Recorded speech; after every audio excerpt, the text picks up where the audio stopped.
It was a blistering afternoon in Ouagadougou, May 2025. Burkina Faso President Ibrahim Traoré was engrossed in his office, studying rural development strategies. The heat outside danced with the air, but within it was going to be altered utterly. Once touted as a diplomatic dark horse, Traoré had gained international admiration over the past few months. However, all changed when his phone jingled. At the other end was Moussa Kababore, his communications advisor, his tone strained and agitated. "Mr. President, something serious just occurred. President Trump just made personal comments about you at a White House press briefing." Ibrahim's face grew tight. "What did he say precisely?" "He said, and I quote, 'Ibrahim Traoré needs to learn his place. Africa doesn't rule the United States. This kid needs a lesson in humility.'" A dense silence fell over the room. While relations with the United States had been diplomatic but restrained, this was a public and inflammatory slur.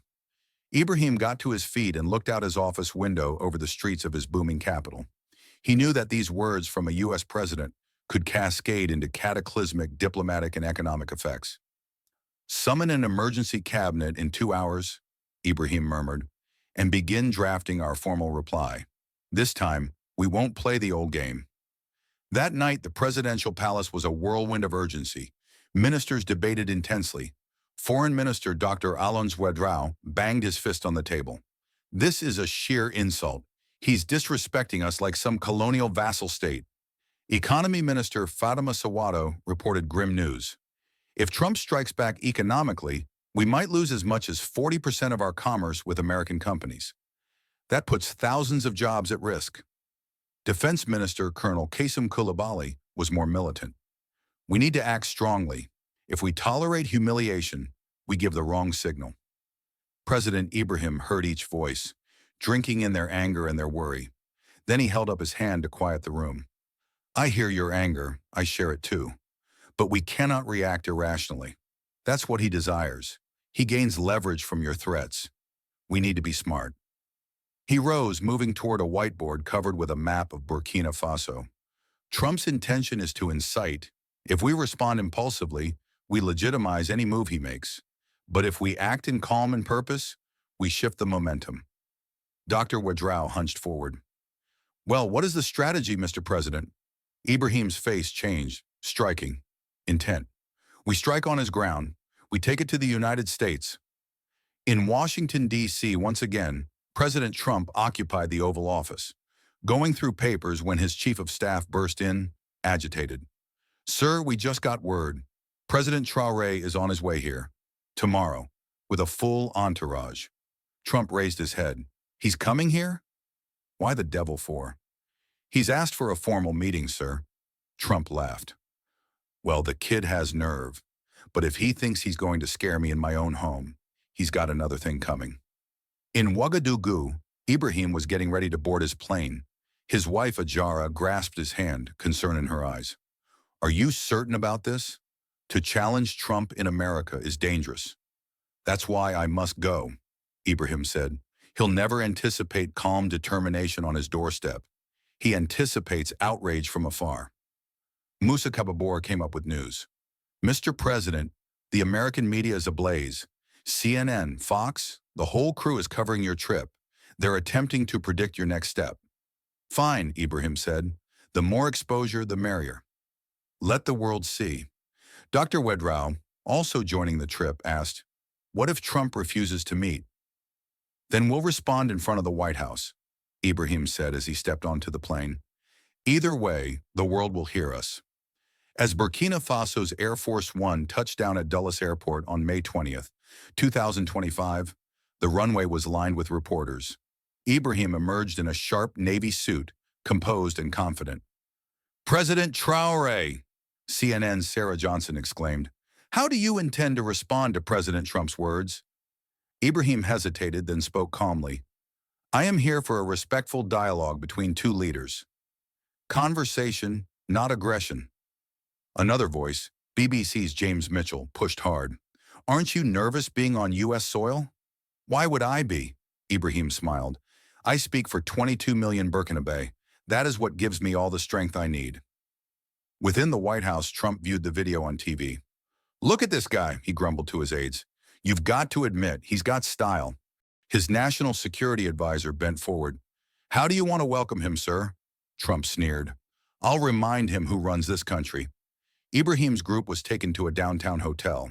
Outside, groups of people had assembled, some demonstrating, some carrying signs of solidarity. A cluster of students at a local college carried signs that said, "Respect for Africa," and "Dignity has no borders." That night, Ibrahim spoke to CNN. Anchor Anderson Cooper asked, "What exactly are you here to do?"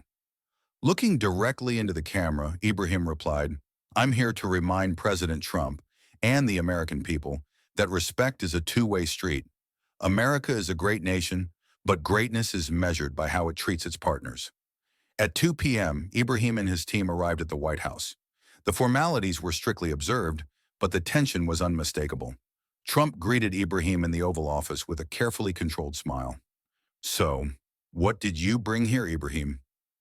"I came because your words yesterday call for an answer directly," Ibrahim replied. "You told me I need to learn my place. So let me tell you where that is." Trump leaned back, chuckling.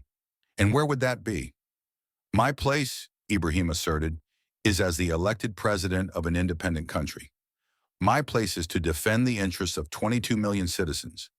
And in the international community, my place is as an equal, nothing more, nothing less." Trump's smile slipped. "Equal? The economy of Burkina Faso is the size of a medium-sized U.S. state. Respect isn't measured by GDP, Mr. President," Ibrahim countered. "If it were, only a handful of countries would deserve it."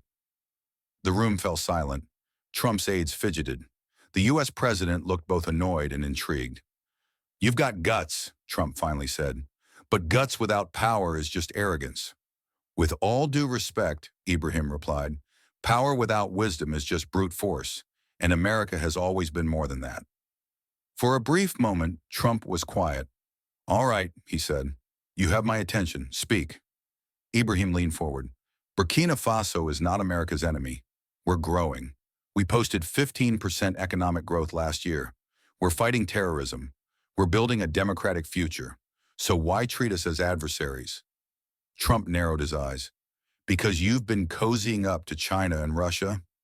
"And why is that?" Ibrahim asked. "Because when we needed allies, they treated us with respect and provided investments. The U.S., on the other hand, lectured and condescended to us." The candor in Ibrahim's voice was unmissable. Even Trump's aides appeared impressed. Trump shook his head. "We've helped Africa for decades." "That's part of the problem," Ibrahim replied. "We don't need help. We need partnership. We don't need aid. We need fair trade. Don't patronize us. Treat us like equals."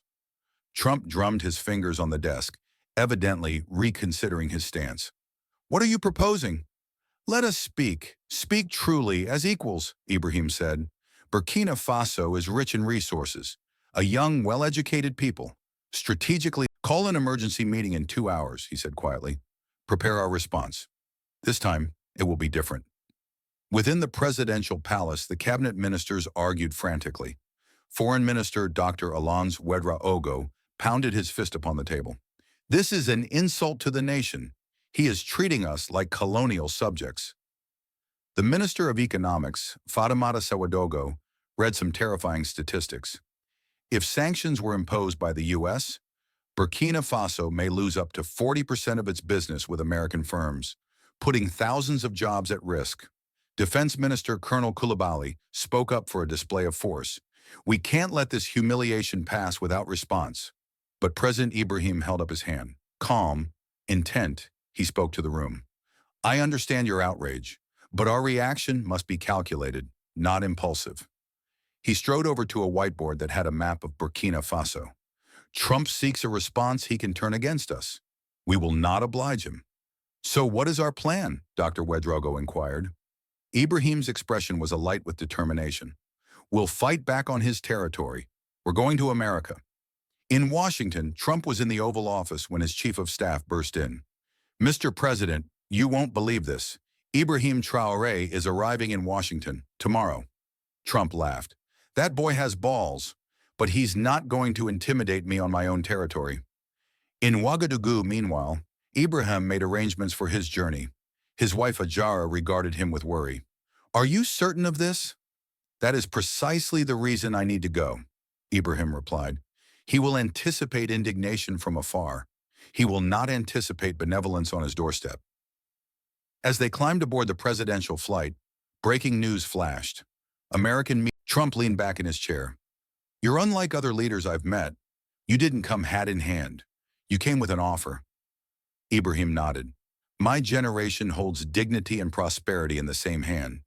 We'll not be forced to prioritize one over the other." The session took 3 hours. The offer was unambiguous. $8 billion in investment from the U.S. within 5 years, with returns of $25 billion within a decade projected. "You've changed my mind," Trump conceded. "And when you said I should know my place," Ibrahim answered, "you were correct. My place is right here, negotiating as an equal." Trump chuckled. "Fair enough. Let's make history." Later in the day, something remarkable occurred. Trump and Ibrahim stood together in a press conference in the White House garden. "Let me tell you," Trump declared, "I was wrong about him. He made it clear to me that Burkina Faso is not any African nation. It's a possible partner." Ibrahim added, "Today we've demonstrated that dialogue based on dignity can surpass every misunderstanding." "What sort of deal did you come to?" asked a reporter. Trump grinned. "One that benefits both nations, strategic resources for investment. Everyone wins." "More than an economic deal," Ibrahim added, "we've set a new precedent. Africa doesn't need charity. It needs fair, respectful partnerships." 3 months later, the world had changed. U.S. investments flowed into Burkina Faso. 3 American tech companies opened offices in Ouagadougou. Unemployment dropped by 15%. Other African leaders followed suit. U.S.-Africa trade surged 40%. Trump himself spoke to Congress. "President Ibrahim Traoré reminded me, Africa is not a continent in need of help. It's a partner we must respect." Vice President Kamala Harris reflected the change. Traoré reshaped how we see African leadership. One evening at home, Ibrahim was with his family. His daughter asked, "Daddy, why was the American man mean to you?" Ibrahim smiled softly. "He wasn't cruel, sweetheart. He just didn't know us. But now he knows, and now he respects us. That's what counts." Burkina Faso's president had shocked the world, not with guns or anger, but with peace, bravery, and the immovable strength of dignity. If this tale inspired you, let it not end here. Like, share, and subscribe to spread a new narrative about Africa, one founded upon dignity, courage, and leadership.